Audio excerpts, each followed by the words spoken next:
Hello viewers, मेरा नाम मुबशर हसन है और आज मैं बच्चों की ट्रेनिंग या तरबियत के हवाले से बात करूंगा।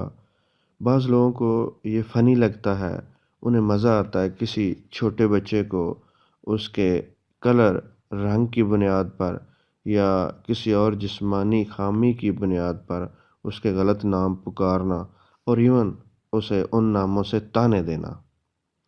वो लोग इस बात को मामूली समझते हैं, मगर इससे उस बच्चे की सेल्फ इस्टीम तबाह हो जाएगी और वो बड़ा होकर अपने आप को अंदर ही अंदर निकम्मा समझेगा।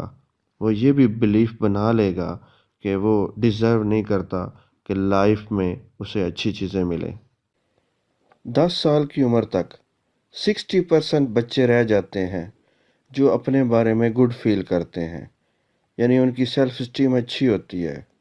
मगर एडल्ट होने पर, बालग होने पर सिर्फ 20% ही बचते हैं जो अपने बारे में कि जो कुछ वो हैं गुड फील करते हैं।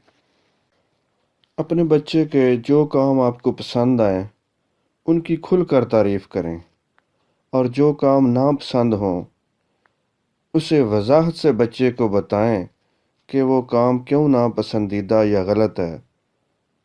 डांटना आसान होता है और वजाहत करके बच्चे को समझाना कि उसका ये काम कैसे गलत है मुश्किल होता है। हम आसानी को अपनाते हैं। बच्चे की तारीफ व तहसीन करना इसकी सेल्फ वर्थ को बढ़ाता है। पेरेंट्स और टीचर्स के डिस्करेजिंग रिमार्क्स और सख्त किस्म के क्रिटिसिज्म बच्चे की इनर वॉइस बन जाते हैं। इनर वॉइस क्या होती है, मैं एग्जांपल से आपको समझाता हूँ। जब कोई पर्सन कुछ अहम काम करने का सोचे और इसको अपने अंदर से आवाज़ आए कि ये तुम्हारे बस का रोग नहीं, तुम ये नहीं कर सकते, तो वो सेल्फ टॉक या इनर वॉइस है। बच्चे की हौसला शिकनी ना करें। तनकीद की बजाय जितनी ज़्यादा तारीफ़ करेंगे उतना उस पे अच्छा असर पड़ेगा। बच्चे की परफॉर्मेंस का कंपैरिजन किसी दूसरे बच्चे की परफॉर्मेंस से ना करें। अगर कंपैरिजन करना ही है तो उस बच्चे की अपनी ही पास्ट की और प्रेजेंट की परफॉर्मेंस से कंपैरिजन करें, क्योंकि मुख्तलिफ बच्चों की मुख्तलिफ सब्जेक्ट्स और फील्ड्स में इंटरेस्ट और परफॉर्मेंसेस मुख्तलिफ होती हैं। बच्चा जब आपको अपनी कारीगरी दिखाए या उसके बारे में बताए तो अपनी उम्र के लेवल पर इसे ना जांचिए, खुलकर उसकी क्रिएटिविटी की दाद दें। इसी तरह छोटे बच्चों के किसी काम को बिगाड़ने पर उसे अपनी उम्र के लेवल पर परख कर उन्हें ना डांटें। उनके अंदर सस्पेंस होता है चीज़ों को जानने और जांचने का, जिसकी वजह से वो तोड़फोड़ करते रहते हैं। जिन घरों में तशद्दुद होता है, बाप माँ पर हाथ उठाता है या बच्चों को मारा पीटा जाता है, इस किस्म के तशद्दुद का बच्चों के ज़हन पर इसी तरह का असर होता है जैसे एक फौजी के ज़हन पर जंग का।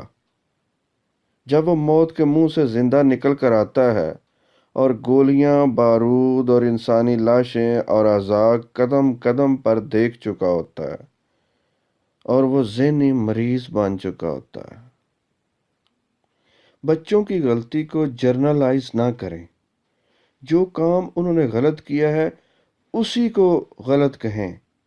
फॉर एग्ज़ाम्पल, अगर बच्चे ने कोई काम गलत या ख़राब किया है तो उसे ये ना कहा जाए तू हमेशा ही गलत काम करता है, तू है ही निकम्मा, कभी तो ढंग से काम कर लिया करो। बल्कि ये कहा जाए कि तुमने ये काम गलत किया है, यहाँ तुमने गलती की है। बच्चे के माइंड में गलत किस्म के बिलीफ ना बिठाएं। ये ना कहें कि मेरा बच्चा सर्दी नहीं बर्दाश्त कर सकता, थोड़ी सी ठंड हो तो इसे ज़ुकाम हो जाता है, इसका दिमाग कमज़ोर है या दूसरे बच्चों की तरह तेज़ नहीं है। अगर बच्चे का कद छोटा है तो उसे छोटे कद के मुतल्लक नेगेटिव रिमार्क्स से बचाया जाए और उससे ये पूछा जाए कि आपने उसे बार बार ये कहा जाए कि आपने कितना बड़ा होना है या कितना लंबा होना है और फिर फैमिली में से किसी मुनासिब कद वाले पर्सन का नाम लें। اسی طرح بچے کے امیجنیشن میں اس کے اپنے مناسب قد کا امیج بیٹھ جائے گا۔ بچے کو جن اور بھوت وغیرہ سے ڈرایا جائے تو بڑا ہو کر بھی وہ ان خوفوں سے اندر ہی اندر ڈرتا رہتا ہے۔ ڈراؤنی فلمیں اور تشدد والی فلمیں بھی بچوں پر اسی طرح کے اثرات ڈالتی ہیں۔ تھامس ایڈیسن کی انوینشنز کو کون نہیں جانتا؟ تھامس ایڈیسن کو اسکول والوں نے، اس کی ٹیچر نے ایک چٹھی لکھ کر اسکول سے نکال دیا اور تھامس ایڈیسن سے کہا کہ یہ چٹھی صرف اپنی ماں کو دینا۔ تھامس ایڈیسن نے اپنی ماں کو چٹھی دی تو ماں نے چٹھی پڑھ کے اسے بتایا کہ اسکول والے یہ کہہ رہے ہیں کہ یہ بچہ بہت جینیس ہے اور ہمارے اساتذہ اس کی تعلیم کا بندوبست نہیں کر سکتے، آپ اسے گھر میں ہی پڑھا لیں۔ تھامس ایڈیسن نے جب اس کی ماں کی وفات کے بعد کبھی اس باکس کو اس نے کھولا تو اس کے اندر سے اس کو وہ چٹھی مل گئی۔ تو چٹھی میں لکھا ہوا تھا کہ آپ کا بچہ ذہنی طور پہ بیمار ہے اور ہم اس کی تعلیم کا بندوبست نہیں کر سکتے، یہ تعلیم حاصل نہیں کر سکتا۔ اب دیکھیے ماں کے ریمارکس نے تھامس ایڈیسن کو کہاں تک پہنچا دیا۔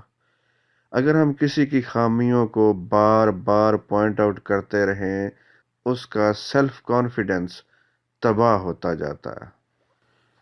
ایک ریسرچ میں اسٹوڈنٹس کی 2 کلاسز بنائی گئیں۔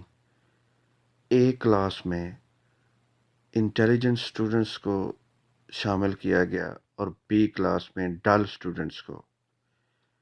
ٹیچرز کو گائیڈ کیا گیا کہ اے اسٹوڈنٹس کو ڈل سمجھ کے پڑھانا ہے اور بی کو پڑھانے والے ٹیچر کو گائیڈ کیا گیا کہ ان کو جینیس اور ٹیلنٹڈ اور ذہین بچے سمجھ کے پڑھانا ہے۔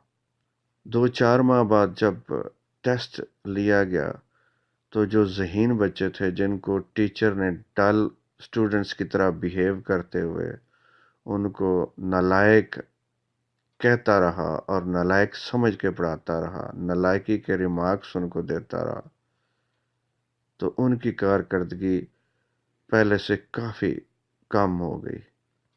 اور جو ڈل اسٹوڈنٹس تھے جن کو ٹیچر نے برائٹ اسٹوڈنٹس سمجھ کے اور برائٹ اسٹوڈنٹس کو جس طرح پڑھاتے ہیں اور جس طرح ان کے بارے میں ریمارکس دیتے ہیں ان کے بارے میں ویسے کرتا گیا، تو ڈل اسٹوڈنٹس والا بی گروپ جو ہے اس میں کافی امپرومنٹ آئی۔